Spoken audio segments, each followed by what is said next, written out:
Hello everyone. Probability का question है class 12th based on probability distribution. Question है a die is loaded in such a way that an even number is twice likely to occur as an odd number. एक die को इस तरह से बनाया गया है कि उस पे इवन नंबर आने के चांस ओड नंबर से ट्वाइस है। अब अगर डाई को दो बार टॉस किया जाता है, find the probability distribution of the random variable x represent the perfect square in the two tosses. Random variable क्या है हमारा? परफेक्ट स्क्वायर आना दो टॉस पे। ठीक है, तो सबसे पहले हम क्या करते हैं, प्रोबेबिलिटी निकालते हैं इवन की और ओड की। तो लेट कर लेते हैं probability of an odd number. किसी ओड नंबर आने की जो प्रोबेबिलिटी है उस डाइस पे मान लेते हैं वो पी है, या एक्स जो मर्जी ले सकते हैं। तो प्रोबेबिलिटी ऑफ इवन नंबर कितना हो गई? 2p। ठीक है, अब आप सभी को पता है कि सारी जो इवेंट्स हैं उन सब की प्रोबेबिलिटी का सम 1 होता है, यानी डाइस पे 1 2 3 4 5 इन सब का सम कितना होगा? 1।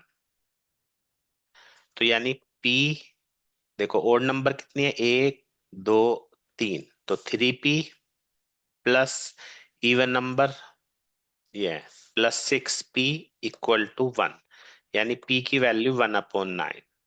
तो यानी ओड नंबर आने की प्रोबेबिलिटी हो गई 1/9। ठीक है, तो इवन नंबर आने की प्रोबेबिलिटी कितनी हो जाएगी? क्यू ले लेते हैं 2/9। ये किसके लिए हो गया? इवन नंबर के लिए। 2p था ना, तो इसको हमने 2p क्यू मान लिया, 2/9। अब देखते हैं क्वेश्चन क्या है। डिस्ट्रीब्यूशन बनाना है परफेक्ट स्क्वायर के लिए। अब इस डाई को थ्रो करेंगे, तो परफेक्ट स्क्वायर का क्या मतलब है? Perfect square on a single throw, या तो 1 आएगा या 4, यानी P1 प्लस P4। तो P1 का मतलब P हो गया, और P4 का मतलब ट्वाइस ऑफ P। तो 3P यानी 3/9, यानी 1/3। इसका मतलब परफेक्ट स्क्वायर अगर एक सिंगल थ्रो पे आएगा तो उसकी प्रोबेबिलिटी 1/3 है। ठीक है, सिंगल थ्रो पे परफेक्ट स्क्वायर आने की probability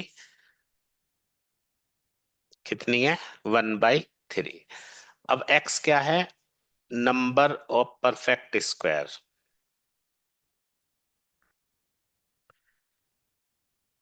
number of perfect square. दो बार टॉस किया है तो कितने परफेक्ट स्क्वायर आ सकते हैं? या तो एक बार भी नहीं आएगा, या एक बार आएगा, या दोनों बार आएगा। ठीक है, तो अब यहाँ पे हम x इक्वल टू 0 निकालेंगे। तो 0 का मतलब दोनों बार परफेक्ट स्क्वायर नहीं आया। यहाँ पे हम इसको छोड़ देते हैं, इसको जरूरत नहीं है, क्योंकि हमें p की वैल्यू निकालनी थी।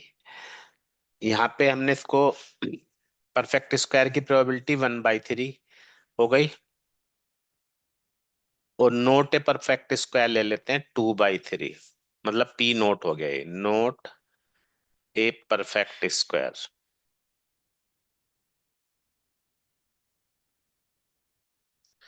ठीक है, तो अब x इक्वल टू 0 का मतलब दोनों बार परफेक्ट स्क्वायर नहीं आया, यानी दोनों बार फेलियर है। तो 2/3 का स्क्वायर यानी 4/9, और 1 का मतलब एक बार परफेक्ट स्क्वायर आया, एक बार नहीं आया। तो पहली बारी में आ गया, दूसरी बारी में नहीं आया, या पहली बारी भी नहीं आया, दूसरी बारी में आ गया।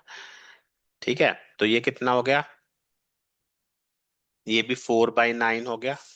और अगर हम लेते हैं 2, इसका मतलब दोनों बार परफेक्ट स्क्वायर आया, तो ये हो गया 1/9। तो हमारा डिस्ट्रीब्यूशन हो गया